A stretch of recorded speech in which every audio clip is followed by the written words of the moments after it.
Ang mabuting balita ng Panginoon, ayon kay San Mateo.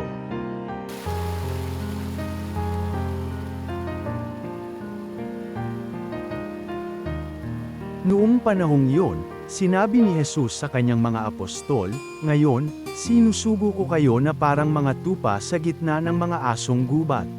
Maging matalino kayo, gaya ng mga ahas, at matapat, gaya ng mga kalapati. Mag-ingat kayo, sapagkat may mga taong magkakanulo sa inyo sa mga hukuman, at hahagupitin nila kayo sa mga sinaguga.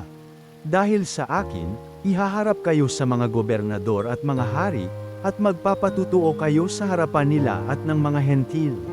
Kapag nililitis na kayo, huwag kayong mabalis tungkol sa sasabihin ninyo o kung paano ninyo sasabihin. Pagdating ng oras, ito'y ipagkakaloob sa inyo.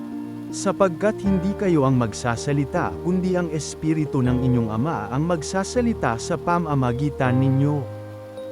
Ipagkakanulo ng kapatid ang kanyang kapatid upang ipapatay, gayon din ang gagawin ng ama sa kanyang anak. Lalabanan ng mga anak ang kanilang mga magulang, at ipapapatay. Kapupuotan kayo ng lahat dahil sa akin, ngunit ang manatiling tapat hanggang wakas ang siyang maliligtas. Kapag inuusig nila kayo sa isang bayan, tumakas kayo sa kasunod. Sinasabi ko sa inyo, hindi pa ninyo napupuntahan ang lahat ng bayan ng Israel ay darating na ang Anak ng Tao.